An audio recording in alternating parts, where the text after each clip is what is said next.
Hi everyone. आज के इस वीडियो में हम लोग बात करेंगे सीक्वेंसेस एंड देयर लिमिट के बारे में। ये रियल एनालिसिस के सीक्वेंसेस सीरीज से संबंध अपना रखता है। तो आइए हम लोग स्टार्ट करते हैं, समझते हैं कि सीक्वेंस क्या है और उस सीक्वेंस का लिमिट क्या होगा। आप लोग एक बहुत ही इम्पॉर्टेंट सीरीज है ज्योमेट्रिक सीरीज, आप लोग इन सारे से अवगत होंगे ही। तो हम लेते हैं, एक ज्योमेट्रिक सीरीज है हमारा थ्री का स्क्वायर, थ्री के power three, three to the power four and so on, है ना। कुछ और सीरीज ले लेते हैं, जैसे आपका ये 1/2 है, 1/4 है, 1/8 है और क्या है ये सो ऑन है। अच्छा, आपको नहीं लग रहा है ऐसा कि इसका जो जनरल टर्म इसका क्या हो जाएगा? इसका जनरल टर्म अगर बात करें तो 2 टू दी पावर n, ये 2 टू दी पावर क्या है, ये nth एलिमेंट है। ये क्या आपका nth एलिमेंट है, किसका? इस जीपी का nth एलिमेंट है। इसको हम लोग nth टर्म भी कहते हैं। और अगर इसकी आप बात करते हैं तो इसका क्या 1/2 होल के पावर n, इसका ये क्या nth एलिमेंट है ना। ये आपको ऐसा लग रहा होगा कि n में आप क्या कर रहे हैं, 1 पुट कर रहे हैं तो सॉरी 3 के पावर n है ये। n इक्वल टू 1 पुट किए तो 3 आया, n इक्वल टू 2 पुट किए 3 का स्क्वायर आया, n इक्वल टू 3 पुट किए 3 का पावर 3 आया, n इक्वल टू 4 पुट किए 3 टू द पावर 4 आया। मतलब 1 2 3 4 5 है, ये कोई नेचुरल नंबर है। आप n इजकल टू पुट मतलब क्या है, आप थोड़ा सा देखिए तो फंक्शन की तरह कुछ हो रहा है कि ये 3 to the power n function है। आप इसमें कुछ इनपुट डाल रहे हैं, है ना, जो कि इनपुट क्या था आपका नेचुरल नंबर था, और आपको कुछ आउटपुट मिल रहा। आउटपुट क्या आपका ये रियल नंबर है। रियल नंबर इन इस सेंस में कि कभी कभी क्या हो सकता है, ये निगेटिव भी आ सकता है, जीरो भी आ सकता है, रियल नंबर है। सेम इसमें देखिए आप क्या कर रहे हो, यानी की जगह 1 2 3 4 5 पुट कर रहे हो, ये सब क्या आ रहा है, टर्म आ रहा है। तो इन दोनों एग्जाम्पल से आपको पता लग रहा होगा कि यह भी एक सीक्वेंस, बिकॉज ज्योमेट्रिक सीरीज के अंतर्गत ही आता है, यह भी सीक्वेंस सीरीज के अंतर्गत ही आता है। मतलब दोनों क्या सीक्वेंस है, लेकिन इनमें एक नया क्या है। ज्योमेट्रिक सीक्वेंस तो सर समझ रहे हैं कि ये ज्योमेट्रिक सीक्वेंस है, लेकिन इनमें नया क्या है? तो नया यही है भैया कि यह आपको मेरे बताए गए बातों से यह पता लग रहा होगा कि यह एक फंक्शन है ना, n2r। यह फंक्शन है कहाँ से कहाँ तक, नेचुरल नंबर से लेकर के रियल नंबर तक। तो सीक्वेंस क्या हुआ भैया, सीक्वेंस एक फंक्शन हुआ जिसका डोमेन नेचुरल नंबर होता है और जिसका रेंज कोई रियल नंबर होता है। समझे? तो क्या है sequence? A sequence is a function whose domain are natural number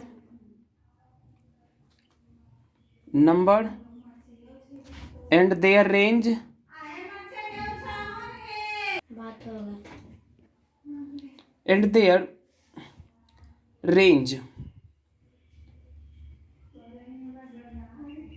real number,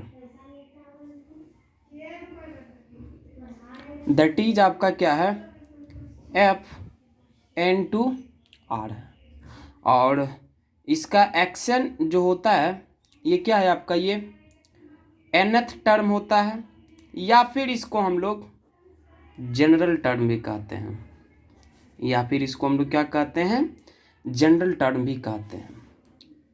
आप हमेशा याद रखिएगा जो सीक्वेंस होता है इसको इस नोटेशन से हम लोग रिप्रेजेंट करता है, कहीं कहीं ये भी इससे भी रिप्रेजेंट करता है, कहीं ये एक्शन भी डाल देता है, तो अपने अपने ऊपर डिपेंड करता है कैसे हम लोग सीक्वेंस को रिप्रेजेंट करते हैं।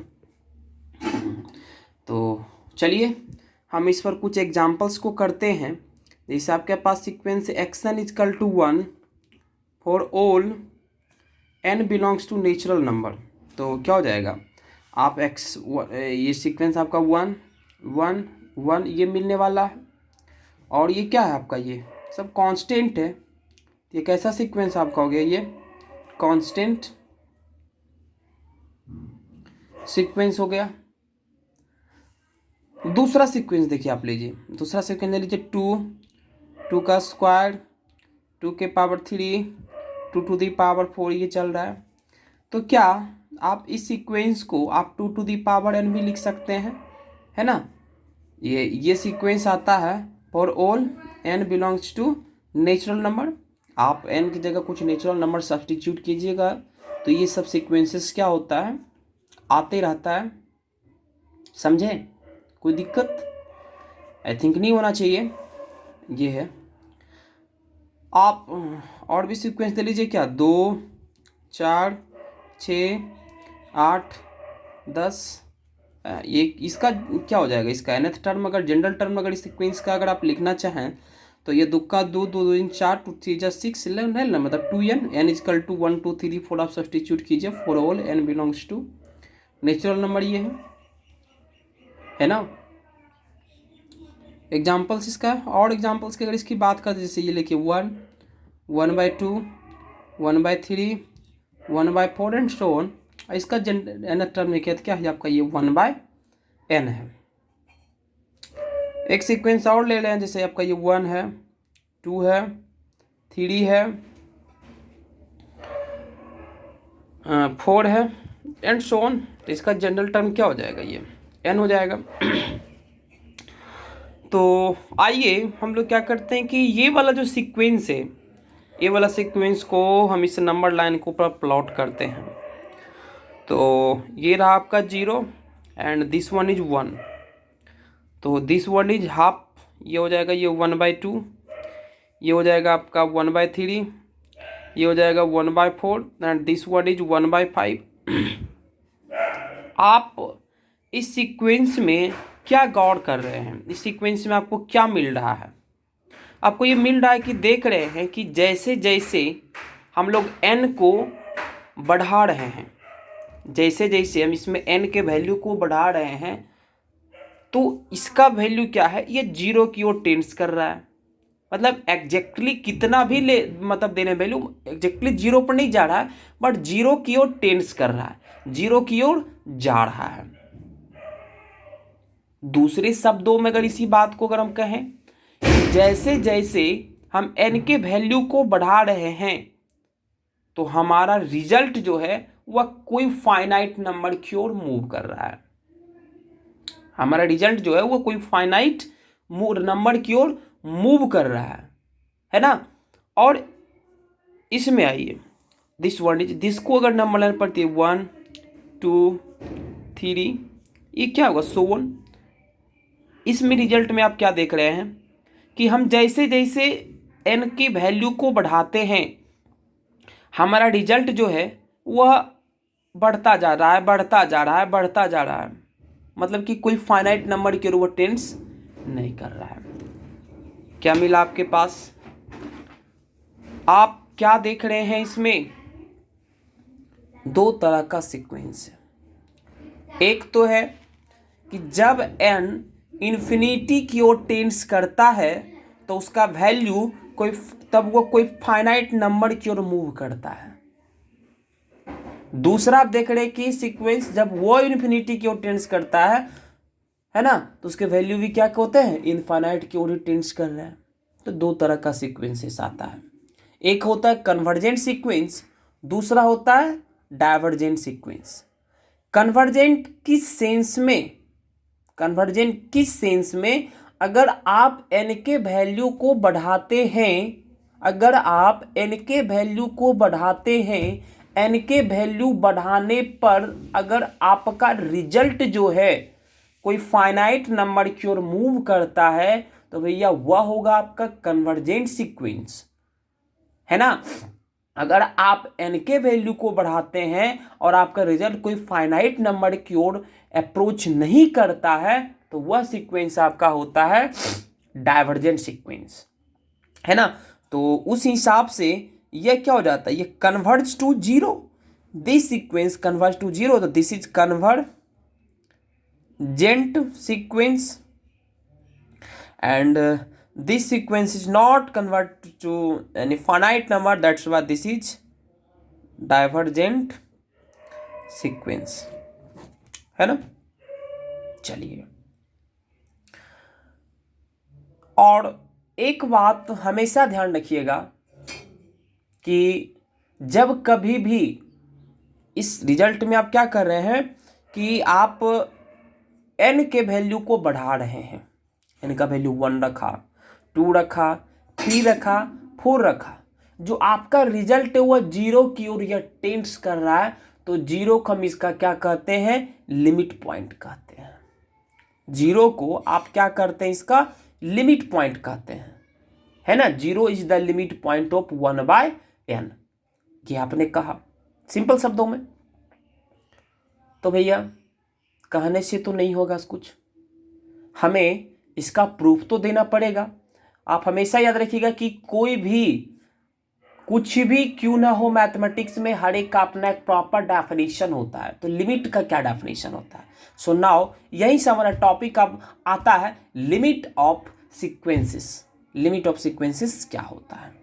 सो देखिए, आपके पास बच्चों कोई सीक्वेंस एक्शन है ना, ये क्या है आपका x1 है, x2 है, x3 है एंड सो ऑन, ये है। आप क्या कर रहे हो कि लिमिट का क्या कॉन्सेप्ट था कि ये कोई फाइनाइट नंबर था, आप एक एप्सिलॉन क्रिएट करते थे, जैसे वो क्या था भाई n जो भी हो, है ना, यही आपका एप्सिलॉन है।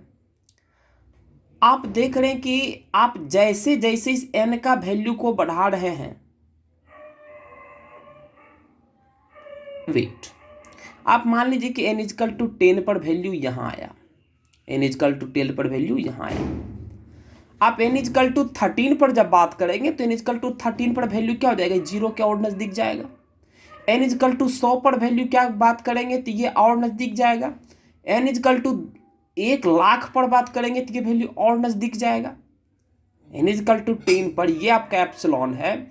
तो जैसे जैसे आप n को बढ़ाइएगा तो ये वैल्यू क्या हो जाएगा, जीरो के नज़दीक आता जाएगा, है ना। तो आप देखिए इसका डेफिनेशन क्या है, लिमिट ऑफ सीक्वेंस का डेफिनेशन, है ना। लिमिट ऑफ सीक्वेंस का डेफिनेशन देखिए क्या है। लिमिट ऑफ सीक्वेंस बताता है ए रियल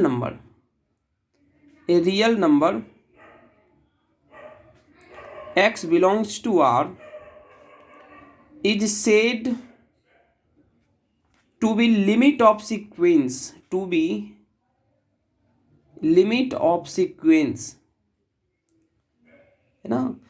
कोई आर है, फाइनाइट नंबर है ना, एक्स इज फाइनाइट नंबर, इसको हम सीक्वेंस इस एक्शन का हम लिमिट तभी कहेंगे if for every epsilon greater than zero, है ना, there exist at least 1 k belongs to n, है ना, डिपेंडिंग ये k का जो वैल्यू हो वह डिपेंड करता है एप्सिलॉन के ऊपर, है ना,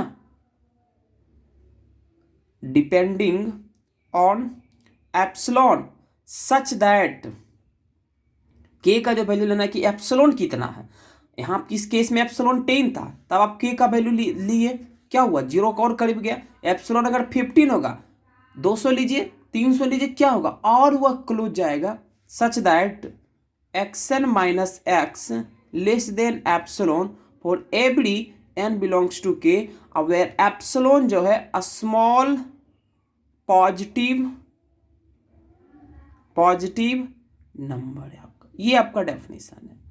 मतलब कि आप देख रहे हैं एक्सन माइनस एक्स हमेशा क्या होगा, लेस देन एप्सिलॉन होगा, है ना। जैसे मैंने बताया कि for every N greater than equal to K, N के वैल्यू को जितना आप बढ़ा दीजिएगा आपका जो रिजल्ट आएगा, जो आप एप्सिलॉन को कंसीडर किए हैं उससे रिजल्ट आपका कम ही आएगा। जैसे आपने यहाँ पर क्या किया था, x10 को आपने ये एप्सिलॉन कंसीडर किया था, तो x11 जब किए तो इसका वैल्यू क्या हुआ, 0 की ओर अप्रोच कर रहा है। मतलब ये यहाँ पर x से इधर इतना इतना ये फार है ना, ये इधर, और ये क्या कर रहा है, इसका जो वैल्यू जैसे जैसे हम बढ़ा रहे हैं 0 की ओर टेंड्स कर रहा है। जब जैसे ये 0 की ओर टेंड्स कर रहा है तो ये एप्सिलॉन इसका वैल्यू क्या है, एप्सिलॉन इसका वैल्यू क्या है, कम ही तो होगा। इस केस में हम लोग x को लिमिट ऑफ सीक्वेंस कहते हैं।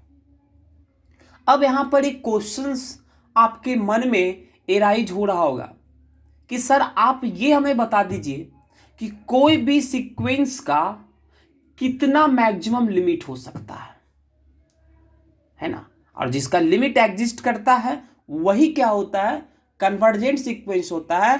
तो how many limits are possible of convergent sequence, convergent sequence के कितने लिमिट पॉसिबल हो सकते हैं। तो चलिए आइए हम लोग देखते हैं, यही आपका होता है uniqueness of limit. Uniqueness of limit क्या है उसको देखते हैं बच्चों। यूनिकनेस ऑफ लिमिट कहता है आपका कि a sequence can not converge to more than one limit. कोई सीक्वेंस से वह एक से ज़्यादा उसका लिमिट नहीं होगा, किसी भी सीक्वेंस का एक से ज़्यादा लिमिट नहीं होगा। तो चलिए वी शैल नाउ इसको हम लोग प्रूफ करते हैं। तो प्रूफ में आप ऐसा कंसीडर कर लीजिए, आप ऐसा लेट कर लीजिए कि कोई सीक्वेंस एक्शन है और उस एक्शन का एक से अधिक लिमिट, आप उसको मानिए उस सीक्वेंस एक्शन का एक से अधिक लिमिट है, और फिर क्या काम कीजिए, उन दोनों पॉइंट्स को सेम कर दीजिए। समझ रहे ना बच्चों, उन दोनों पॉइंट्स को क्या कर दीजिए, सेम दिखा दीजिए, है ना। क्या हो जाएगा, at least at most one limit, एक ही लिमिट होगा पॉसिबल, एक से ज़्यादा लिमिट पॉसिबल नहीं होगा। तो चलिए लेते हैं, let if possible action sequence है converge to limit that is x and y। दो लिमिट इसका, एक x है और एक y है। तो let epsilon greater than 0, epsilon को क्या लीजिए, ग्रेटर देन 0। आप ऐसा जान रहे हैं कि ये जो एक्शन है ये पॉइंट x पर कन्वर्ज कर रहा है ना। सो देयर एग्जिस्ट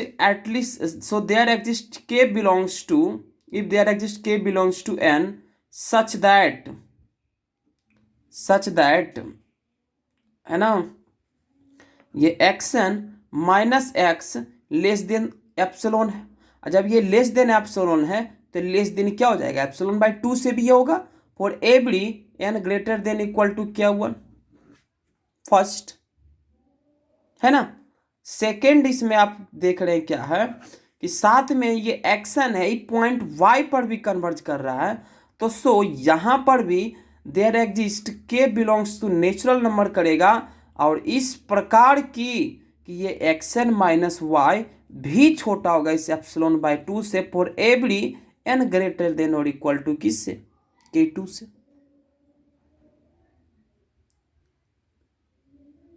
तो आप इस केस में क्या कीजिए कि यहाँ n जो greater than equal to k1 है, n greater than equal to k2 भी है। तो आप क्या करो भाई इसमें कि आपको एक ऐसा n ले लो जो कि k1 से भी बड़ा हो और k2 से भी बड़ा हो। तो हमने हम k एक लिया जो कि क्या था हमारा, ये मैक्सिमम था, एक ऐसा k मैक्सिमम था। तो इसके लिए आपका क्या हो गया कि अगर n greater than equal to k है तो n greater than equal to k1 से भी होगा और n greater than equal to k2 से भी होगा। नाउ कंसीडर ये आपका जो है ये x माइनस y, क्या कीजिएगा इसको कंसीडर कीजिएगा तो क्या हो जाएगा, ये हो जाएगा आपका X minus X N plus X N minus Y, ये लेस देन इक्वल टू क्या हो जाएगा, ये X N minus X plus X N minus Y, क्योंकि आप जानते हैं कि ये होता है mod of A plus B less than equal to होता है mod of A plus mod of B, है ना। तो ये दोनों पर इसका क्या था, ये एप्सिलॉन बाय 2 से छोटा था प्लस एप्सिलॉन बाय 2, तो टोटल क्या हो गई है एप्सिलॉन हो गया, मतलब X minus Y less than आपका एप्सिलॉन से, तो एज एप्सिलॉन टेंड्स टू 0, है ना। तो x minus Y tends to 0, when x minus Y tends to 0, तो x डैश कन्वर्ट्स टू 0, तो x इजकल टू y, है ना। हो गया, ये दोनों सेम लिमिट पॉइंट है। तो आज के लिए बस इतना ही, आप हमारे साथ बने रहिए। उसके बाद से फिर इसमें हम इसके एग्जाम्पल्स भी कुछ देखेंगे इसके ऊपर कि हम लोग ये लिमिट का डेफिनेशन कैसे अप्लाई करते हैं, एप्लीकेशन ऑफ लिमिट हम लोग देखेंगे। Thank you for watching the video.